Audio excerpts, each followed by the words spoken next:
Posso afirmar que 80% das manifestações patológicas que eu encontro por aí é devido à ausência da verga e da contraverga. Nesse vídeo eu vou te mostrar as principais diferenças entre a verga e a contraverga, como que você pode fazer o dimensionamento, o cálculo do tamanho ideal para esses elementos, quais são as principais manifestações patológicas ocasionadas pela ausência desse elemento. A partir de agora, menos improviso e mais ciência.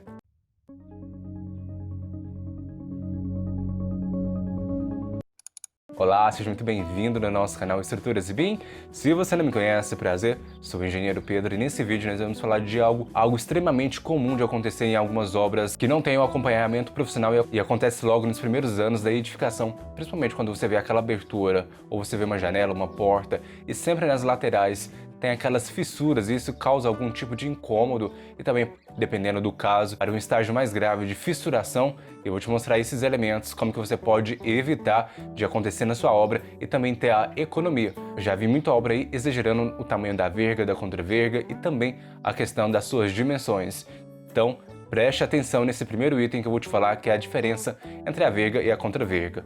Eu vou acompanhar a apresentação aqui na tela do meu computador, mas você fica de olho na tela, que é muito importante você saber essa diferença entre a verga e a contraverga. Pela norma 8545, ela traz a seguinte definição para esses elementos. Contraverga, componente estrutural localizado sobre os vãos de alvenaria. Porém, para a verga, ela também traz a mesma definição. Então nós não temos essa diferença na definição. Vamos ler mais uma vez a questão da definição. Componente estrutural localizado sobre os vãos da alvenaria. O que seriam esses vãos da alvenaria? Seriam as suas aberturas, principalmente ali quando você tem uma janela. Nós vamos ter possíveis formatos geométricos, pode ser uma janela retangular, uma janela quadrada, e sempre acima dessa janela e abaixo dessa janela nós temos que colocar o uso desses elementos que pode ocorrer algum processo de fissuração. Calma que você vai entender, vamos para a próxima etapa, já que você viu pela definição. Aqui nessa próxima etapa nós temos uma abertura de portas e janelas. Se você observar aí na tela, olha essa imagem para você ver. A janela, nós temos uma janela retangular e nas suas laterais, a 45 graus, está surgindo as fissurações. E por que isso ocorre? Se você parar para pensar, olha, a sua edificação ela precisa se acomodar nessas questões de vazios que ela vai ter, principalmente quando ela tem esses recortes. Porta é a mesma coisa. Se você olhar aqui, sempre nas laterais, a 45 graus, está tendo surgimento dessas fissurações. Então, vamos pegar o exemplo da janela aqui. Nós temos lá uma parede e nessa parede nós temos essa abertura. Qual que é a tendência da edificação? A edificação ela tem um comportamento onde ela tem essa sobrecarga, principalmente da alvenaria, onde ela vai causar esse esmagamento dessa área. E causando esse esmagamento dessa área, é preciso fazer esse combate. E como nós podemos fazer o combate? Justamente pela colocação da verga e da contraverga. E aqui como que você pode diferenciar a colocação da verga? A verga nós vamos colocar na parte superior da nossa janela e a contraverga na parte inferior. Assim nós evitamos a questão de fissuração. Mas é só fazer a colocação dessa verga e da contraverga? Não. Tem um grande segredo aí que daqui a pouco eu vou te mostrar. Então assiste até o final desse vídeo. Olha para você ver essa próxima imagem aqui, a 45 graus nós temos a nossa janela. Isso é muito comum de acontecer, principalmente nas questões de vistorias. Mais uma situação, agora situação real, se você começar a observar, principalmente, olhe na sua casa se existe esse problema aqui de fissuração. E nós temos que ficar de olho para não ter essa evolução dessas fissurações.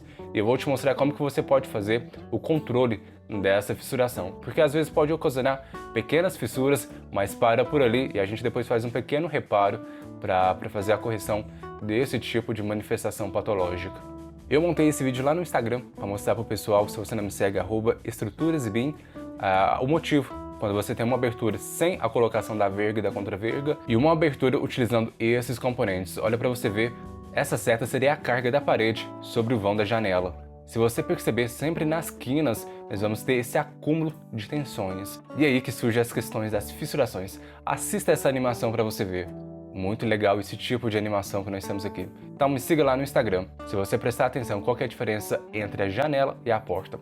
A janela, nós vamos ter os dois elementos, verga e contraverga. A porta, nós vamos ter apenas verga. E chegou o grande momento, que é a parte de cálculo, como que você vai fazer o dimensionamento desses elementos. Mas antes, se você não é inscrito no canal, deixe o seu like, compartilhe esse vídeo. Se te ajudou até esse exato momento, se você não saber alguma informação, deixe o seu like aí, é muito importante, inscreva-se no canal, que eu estou selecionando, preparando muitos conteúdos de qualidade para você. Então vamos lá para o nosso cálculo. A principal NBR que vai tratar sobre esse elemento verga e contraverga é a norma da ABNT 8545 de 1984, onde ela traz o seguinte título: Execução de alvenaria sem função estrutural de tijolos e blocos cerâmicos. Então é aqui que vai trazer as suas principais particularidades. Essa norma, como que é de 84, ela já está um pouco antiga, mas ela ainda dá para ser utilizada aqui, ela ainda é válida hoje em dia. Eu fiz essa consulta no catálogo da ABNT.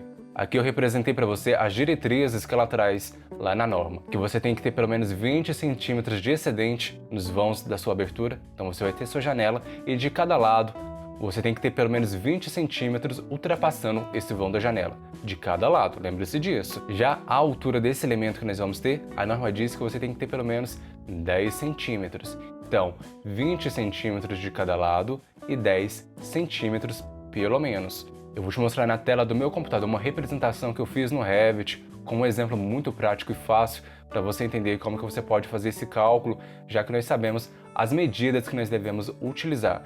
E tem alguns itens também que nós devemos evitar. Então, aqui no Revit nós temos 3 situações que eu montei para te mostrar. Vai ficar muito mais fácil de você compreender. Então, aqui a primeira situação, nós temos aqui essa abertura com uma porta e uma janela. E como que nós devemos proceder para fazer o dimensionamento da verga e da contraverga? A primeira etapa que nós devemos saber é o tamanho dessa abertura, quanto que ela tem de largura e altura. Então vamos ver aqui, nesse primeiro exemplo, quanto que nós temos. A nossa janela tem 1,20 por 1,10 e peitoril de 1 metro. Como que nós devemos proceder para fazer os cálculos? Lembra que lá na norma eles recomendam que a gente coloque 20 centímetros de cada lado no excedente. Então, ao invés de ficar 1,20, vai ficar o seguinte: vai ficar 20 centímetros, 1,20 mais 20 centímetros. Então vai dar um total de 1,60. Então a nossa verga vai ter de comprimento 1,60 e a altura que eles recomendam o mínimo de 10 centímetros. Se você acha que é muito pouco, você pode aumentar essas medidas, mas não pode ficar abaixo de 20 centímetros de excedente nas laterais de cada lado e 10 centímetros de altura. Eu já vi profissionais aumentar essas áreas em 10% a mais e também dá certo. Aí aqui no caso, por exemplo, ao invés de ficar 1,60, ficaria 1,76 m. Por quê? A gente já tinha descoberto que é 1,60 m para a nossa verga e 16 centímetros, que é 10% de 1,60. Então, fazendo o somatório dessas duas medidas, 1,60 mais 16, nós achamos 1,76 centímetros. A contraverga é o mesmo processo, a gente apenas vai replicar esses dados para fazer a execução dela. Aí aqui no caso nós poderíamos colocar 2 bitolas de aço de 6,3 dentro da verga e também na contraverga para ajudar nas questões de fissuração e também para ter um elemento muito mais rígido. Eu aconselho que você trabalhe com essa bitola de 6,3 que já ajuda a fazer essa sustentação, aguentar toda essa sobrecarga, já que é um vão onde a gente vai ter apenas a carga da parede. Agora vamos ver a situação da porta, que nós temos uma abertura com uma porta de 80 centímetros por 2,10 de altura. Aqui o mesmo raciocínio que nós devemos utilizar, 20 centímetros de cada lado. Ao invés de ficar 80 o comprimento dessa verga, como que porta apenas tem verga, vai ficar 20 mais 80 mais 20, que vai dar um total de 1,20 m. E também 10 centímetros de altura. A mesma situação, nós podemos colocar aqui 2 bitolas de aço de 6,3 dentro dessa verga para ajudar no alívio das tensões. O programa que eu utilizo aqui é o Revit, muito fácil de utilizar e ele me dá muitos dados que eu preciso. Essas representações aqui eu fiz muito rápido. Eu vou deixar aqui abaixo como que eu aprendi o Revit. Vale muito a pena conferir e também pode aumentar a lucratividade do seu negócio e também garantir menos tempo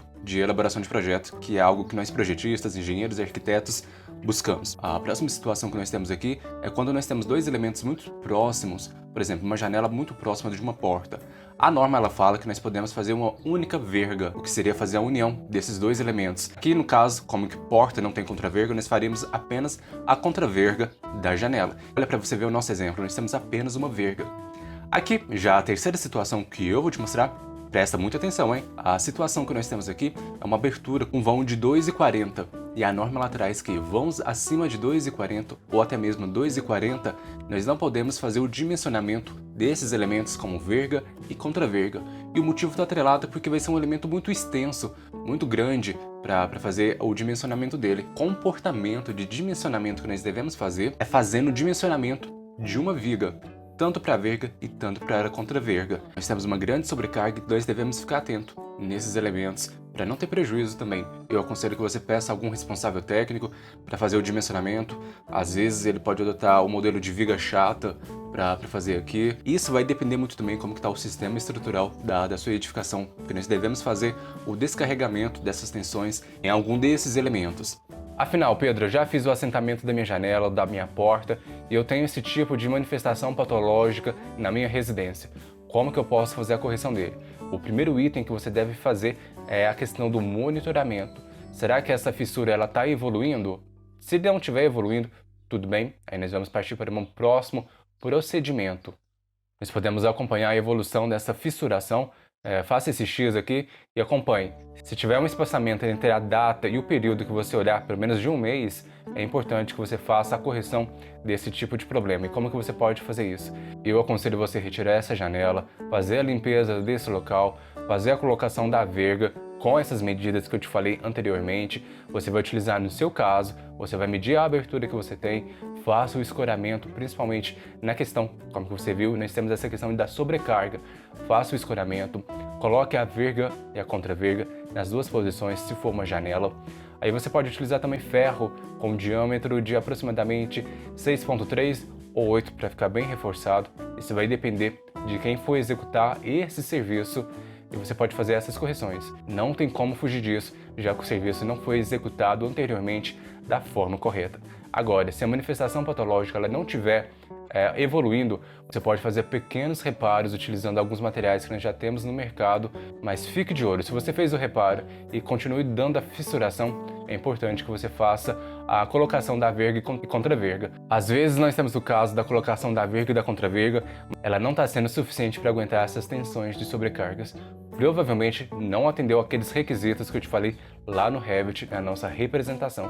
Lembrando que nós temos o nosso material gratuito sobre projetos, boas práticas na construção civil. É essa aqui que está passando na tela para você. Eu espero que você tenha gostado do vídeo. Se gostou, deixe seu like, não esqueça de compartilhar com seus amigos. Deixe um comentário aqui sobre a colocação da verga e da contraverga. Se você já passou por alguma situação, se na sua casa tem esse tipo de manifestação patológica, principalmente essas fissuras que causam algum tipo de incômodo, então deixe aqui nos comentários. Eu vou ter um imenso prazer em poder ler. E eu te espero no próximo vídeo. Um forte abraço!